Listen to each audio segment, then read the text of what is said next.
The FlipSide is a media platform that educates the community about different aspects of the African diaspora from a youth perspective, such as dance, music, culture, art, and politics. Our mission is to create content that will provide a high level of consciousness to our viewers. Think critically, pursue lifelong education, always challenge the status quo. The FlipSide.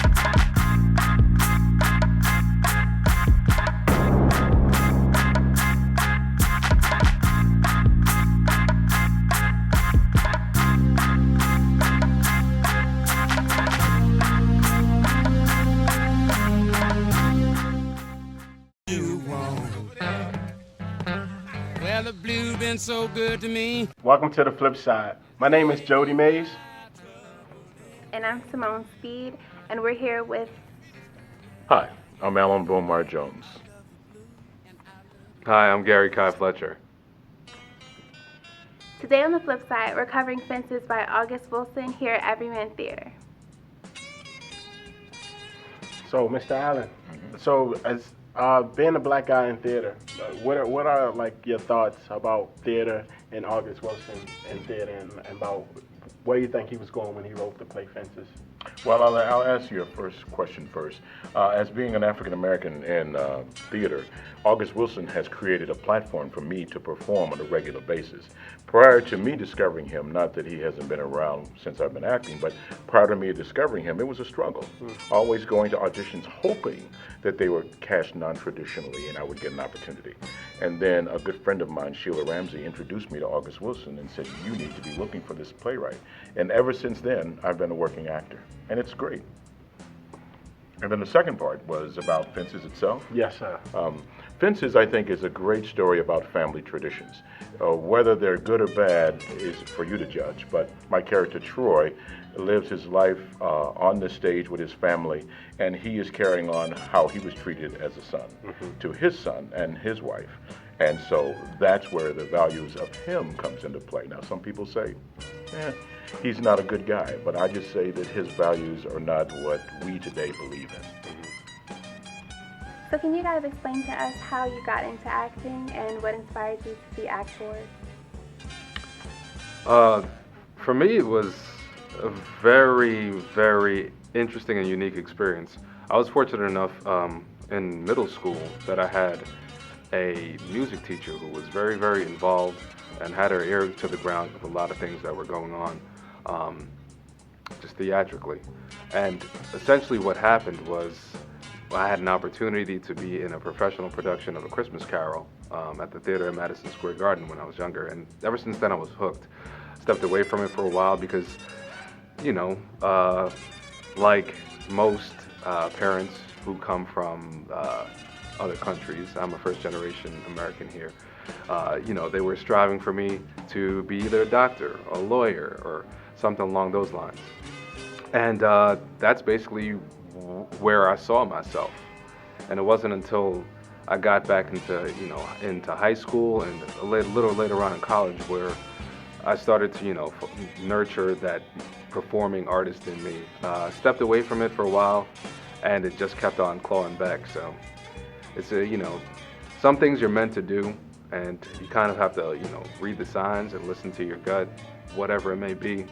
But that's why I'm here, and I'm happy for it. So you said you're a first-generation American. Yeah. Where's your family from? Interestingly, my father's Nigerian and my mother's Jamaican. And people always ask, how did that happen? And, you know, New York's a melting pot, so yeah, it was it's interesting telling that story, but you know, I'm glad I have a lot to draw on, different experiences, different cultures to draw on, and I think it served me well. But they came here for a reason, and they wanted me to have these opportunities for a reason. And so, while trying to adhere to that and to make sure that I remember where I come from, they definitely wanted me to have, I don't want to say a typical American experience, but to experience, you know, what it is that I've learned here, to embrace it in a sense. Does that help you relate to Lyon's character at all? helping how he's trying to be a musician, Yeah, and very that's much different so. compared Very to much his so. father's life. Is that? Yeah, very much so. I mean, you think about it. It took me a couple times reading the play, not just in this instance, from the time, from years ago when I first happened to come across it, and finding the similarities between myself and Lyons. Yes, because he's choosing the path less traveled, and his father. My father, right? He, just like any parent wants the best for him, and he doesn't want either of his children, any of his children, to deal with the rejection and the oppression that he's had to deal with. And I think that's very similar to how my parents, tried to raise me. They wanted to make sure that while I know that I'm an American, and while they put, I was fortunate enough to be in a good school system and experience things that some people, wouldn't be able to, that I'm still a black man in America. And that there are hurdles that I'm going to have to, to jump over, and, obstacles that I'm going to have to conquer in order to make this, in order to make it in the world. And I think that's why they tried to steer me into something that there's always going to be a need for. There's always going to be a need for doctors. There's going to be a need for scientists, lawyers. I know it's a struggling field right now, but that's always going to be something that and it's making sure you're not replaceable. So I definitely relate to Lyons in that sense. But like you got to follow your gut. You got to follow your heart. And Lyons is he's in it. For whatever reasons, he's in it. So, Mr. Jones, is there anything in your past with acting that can help you relate to the struggle that Troy goes through during the play? I wouldn't say in acting more than in my family. Okay. Particularly the scene that Lyons and I have. I criticize him on not working and the kind of work that he chose. I'll never forget the day that I told my father I wanted to be an actor. And my father has been a chef all of his life. He started cooking in military at Wright Pat Air Force Base. And then he moved on to different restaurants in Dayton where we live. And after I got out of the military and decided to go to college, I told him that I wanted to be an actor, and he thought it was crazy. He said, no, you come down to the restaurant. I'll teach you how to cook. I can get you work down there. And I didn't want to do that. I said, no. And it's funny, there's a similar scene that him and I have in the show where he comes to me to borrow money, and I tell him as Troy, you need to come on down and I'll get you down on the rubbish because I'm a garbage man. And he's like, no. That really hits home with me in the show. And another thing is what Corey goes through, my son, dealing with Troy as far as trying to do sports, and his father has an idea of what he needs to be because he's trying to protect him. And that's what my father tried to do when I kept trying to get him to go to see my shows and all that. He would consistently say, you need to do something else. Well, I ended up doing something else. I was a teacher for 25 years while I was still working as an actor, and that kind of calmed him down. So, as far as like influence, I don't know, what influences do you think August Wilson has on theater, and black theater and theater in general? Well, he gives all of America, whether you're Asian or white or Jewish, he gives them a window into the black family life. And I don't mean just a story. I mean really inside the homes of some people. And I've done 9 of the 10 shows that he's written. And a lot of his storylines really let you inside of what black people were dealt with, or what they might go through, or what they're thinking, and how they think. And that's bold. That's very bold for a playwright. Because many times playwrights will just write a story and put black people in it, and say, this is what happens if we were in this situation. But he's saying, take a look at us as a family. Take a look at us as musicians with Ma Rainey's Black Bottom. Take a look at us in the electoral arena with Radio Call. So he goes into all these different periods and shows you how we react or how we think in those situations. And I think it's not only wonderful as a playwright, but it gives America a really good chance to see us, and it gives me, an African-American man, a chance to really do some good quality work.